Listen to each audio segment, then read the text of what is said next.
The 2021 heist action thriller begins with narration and a black and white film reel playing, the narrator being Nick Cannon, who plays the character Ringo. The film segues into color and wide frame as Ringo utters the words, "Best thing about safe boxes, ain't nothing safe about them." Then Ringo commentates on the safe boxes he steals from, claiming that he never steals from those who don't deserve it. This moment and the moments preceding this one established this movie as a definitive heist movie, with a few campy moments sprinkled here and there for humor purposes. This Robin Hood-esque tale consists of a bunch of thieves who have coined themselves the Misfits, but aren't happy with their current position. Ringo, the Beatles-obsessed bank robber named after the Beatle himself, who considers himself the master of disguise, serves as an unofficial, teetering on the edge of official ringleader of the Misfits. In the first scene after the bank robbery, we're introduced to Wick, who seemingly was helped by Ringo's robbery as a child. Wick believes that explosives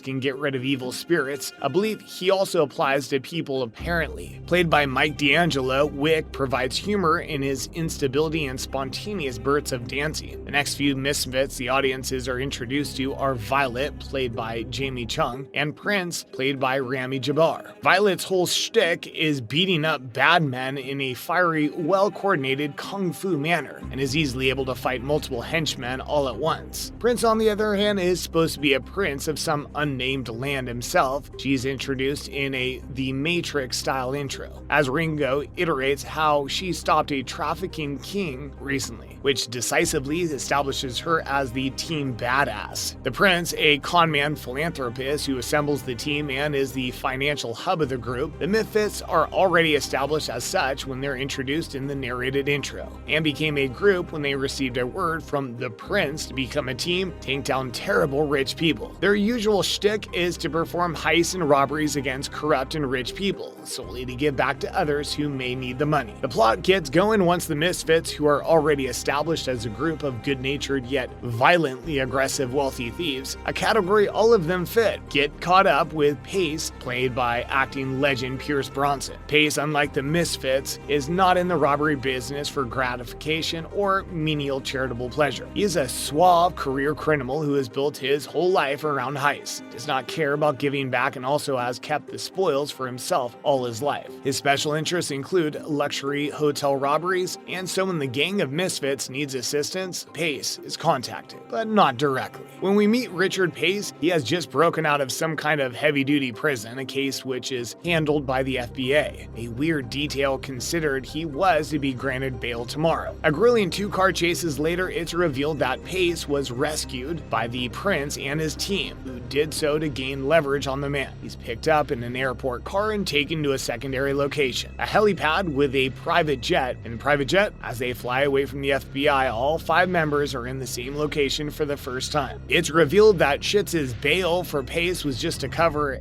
for his eventual murder. Here's where the Misfits try to convince Pace to join their mini selfless heist group, which he is reluctant to do, considering there's little to no monetary reward for the effort. This is when Ringo reveals that they all share the same common enemy, one that they plan to steal from, and some exposition takes place. Werner Schultz, the same guy that put Pace in a high-security prison for having an affair with his wife, is also responsible for creating multiple prisons in the Middle East, out of pure greed. And Ismophobically enough, he joined forces with a terrorist organization called the Muslim Brotherhood from one country called Jazarstan. Here's where Pace reveals that he too might only work with a code of ethics, one that he designed for sure, but a code nonetheless. But with a promise of enough money, even he caves. The gang then heads to Jazarstan and employs Pace to steal the gold for them. But first they descend to Abu Dhabi, where we follow Pace after he declines the group's offer to work with. The next season shows Pace in a hotel filled with extravagantly well-dressed people and women walking with tigers on a leash, and here we find Pace's daughter Hope employing the same tricks he has been for pickpocketing. And as they reunite and walk, Hope tells Pace that despite all his thievery and heisting, she believes that he actually may be a man of honor. So after a long, tumultuous night of mulling it over However, he goes back to the group and asks for 50% of the proceeds. And when he's denied, Hope reveals that she was the one who tipped the Misfits off about her father's skill set. She believed that they may be able to help him realize his potential to be good, and she needed his help. The next few scenes are the Misfits planning the heist using blueprints, fancy projector screens, and other heist-moving things. They figure out that Schultz built the vault in one of his prisons, the prison to which they need to get to on camels, and a string of xenophobic jokes at the expense of Arabs. In the middle of the desert where they camp, Pace first tries to flirt with Violet, then tells his daughter that he'll definitely abandon her again after the crime's complete. When they reach their destination, they presumably settle in, and the next morning, they continue adding to and perfecting the plan. They start implementing the plan, which begins with dislodging Jason Quick and stealing his briefcase, which makes things harder for the group. Pace claims that they should not rush into a heist without feeling completely ready, at which point all of them exclaim that they are. And thus begins the plan that takes place at the Dula Penal Institute, wherein Ringo dresses up as the food safety checking official and annoys his way into the facility. They promise a shipment for tomorrow afternoon to the facility. Meanwhile, at nighttime, Alexa seduces and ties up Jason Quick from the bar. During the delivery the next day, the group, minus Alexa, go into the facility's kitchen where they suspect a vault to be hidden. In the midst of placing the steamers in, a security guard comes in with Ringo, forcing both Wick and Pace to hide in for a moment, allowing them away into the kitchen and subsequently the vault, which they easily find. They then lace the prison food with some form of drug, which makes the prison inmates sick. In the commotion, the pairs are able to sneak into the location above the vault, which happens to be a sick-filled bathroom, and try to find a point to the entrance above, which Wick will then blow up using his skills with explosives. As a car explodes outside, courtesy of Hope and their pre-planning, the vault door opens. Wick then disarms the CCTV cameras and freezes it. And the heist is almost fully finished when they accidentally drop one of the gold bars beside Schultz off the stretcher and give themselves away. Thus ensues another car chase, this time in the desert, but the gold is gone and Schultz has Hope, which he plans to use as blackmail tool against Pace. After the car chase is thus mostly unsuccessful to find out what really happened to the gold. They molded the gold and repainted it red to look like the red cane in the kitchen that Pace had broken earlier, seemingly in anger, and replaced it. The team then planned to replace the gold cane with an ordinary cane in an inconspicuous way. And Hope, who had apparently been catapulted by Schultz's men, actually turned out to be Alexa, who fights off the crew almost too easily. They meet up with Alexa, who reveals the back of the truck and the red cane, at which point Hope grows suspicious. She breaks the red cane, which breaks because it looked very obviously ceramic, and then exposes her father's disloyalty to the group, at which point they deflate. But funnily enough, Pace comes back and reveals the fact that he wants to stick around this time for Hope. And by the end of the movie, he even admits to wanting to stay with the group. The movie itself fades into black with a news reporter reports that a huge donation was made to UNICEF anonymously. And that's how the film concludes, with Pace, Hope, Wick, Violet, and the Prince all lounging on a beach as a perfectly content found family trope. And that concludes our video. Thank you for watching the synopsis for the Misfits. Hope you enjoyed watching the video. Be sure to leave a like and leave a comment down below. Subscribe to the channel and turn on notifications to get notified every time we post a new video.